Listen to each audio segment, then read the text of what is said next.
Helo, fi di Iwan Fôn, a dwi'n chwarae Jason Hardy ar Rownd, a dyma 5 peth pwysig i fi.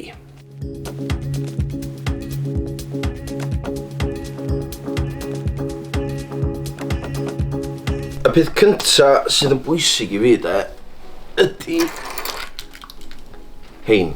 Goriadau car fi di hein.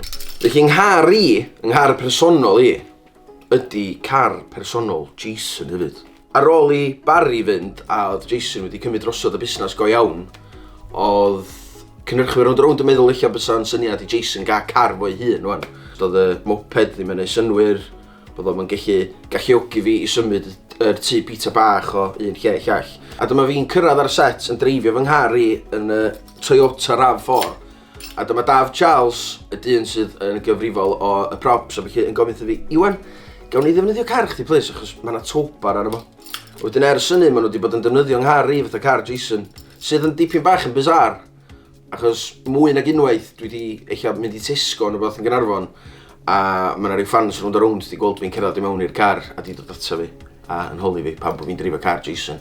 A wedyn dwi'n gorau egluro iddyn nhw, dim car Jason dio, car fi dio.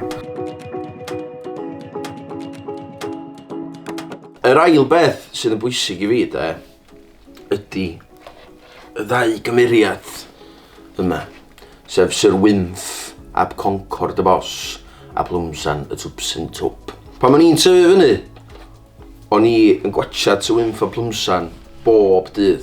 A nes i rioed fynd i fatha ryw ysgol ddrama pan o'n i'n ysgol a ni'n mynd rili perfformio'n steddfod na'n byd fel la. Ond o'n i wrth y modd yn gwachad Sir Wynff a Plwmsan. Dwi'n cofio pan o'n i yn y 6ed dosbarth oedd yn eithari yn gapten ar tîm llyfnwy.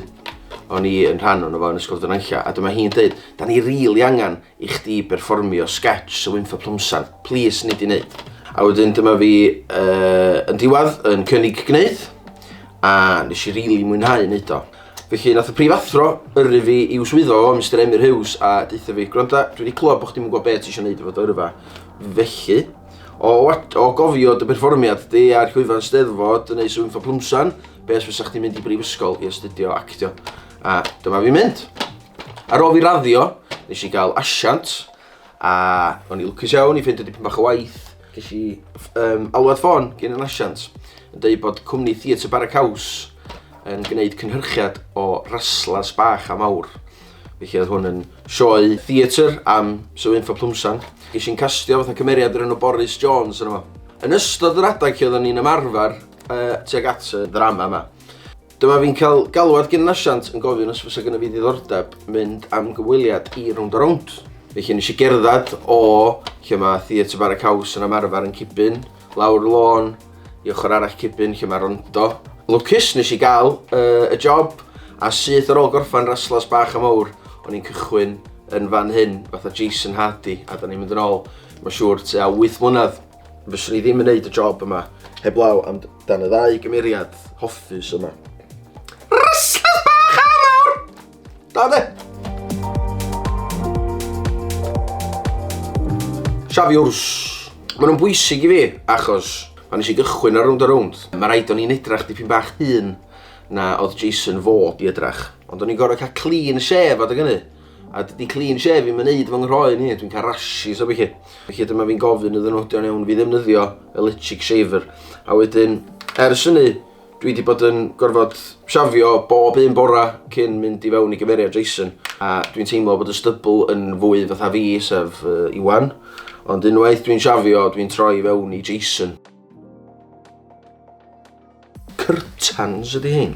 Pan bod curtains yn bwysig i fi, tra dwi'n trio mynd i fewn i gymeriad Jason, sgwni. O'n i'n byw mewn lle o'r enw Dinas Cottages tu allan i Gaernarfon. O'ch ti chi gweld reit i fewn i room front, dweud gwir. A pan ma'n i'n cael golygfeydd, eich dipyn bach fwy heriol, neu os o gyda fi dipyn bach rhyw fonlog angen dysgu. Fydda i licio sort of ymgorffori fo dipyn bach os mae gyda fi lot o leins angen dysgu. Felly oedd o'n angen rheidiol bod angen i fi gau y curtains. Achos ar fwy na un gwaith o'n i heb gau y curtains. A fysa fy nghymydog i oedd yn byw drws nesa yn cerdded pasio ffenast. A'n gweld fi'n neud rhyw stimia ac eich yn edrych yn upset a yn cerdded fyny ag y lawr y living room yn edrych yn distressed. A nath I gnocio mwyn ag unwaith ar drws I ofyn os o'n i'n iawn. Ie, bod tro ni wedi cael crytans oedd gweddill yng Nghymrodogio ni'n gwybod o mae Iwan yn ymarfer I leins. Wan, dwi'n methu dysgu'n leins rili yn tŷ, sa bod fi wedi cael crytans. Y pumed peth sy'n bwysig I fi, a y peth ola o'r rhestr yma, ydy'r llun yma. Llun ydy o dde o Gwion Tegydd sy'n actio Barry Hardy, Karen Wyn, oedd yn actio Iris, Gwyn Fôn, sy'n actio Arthur, a fi, Jason. Nathon ni fynd am fwyd ar ôl I Iris Drian farw, ac ar ôl I Karen Wyn adal Rownd a Rownd. Wel, hwn oedd y tro cynta ni rioed fynd allan fatha teulu bach. A fatha teulu bach oedda ni, go iawn o'n i'n teimlo pan mathon ni allan am bwyd fo'n gilydd.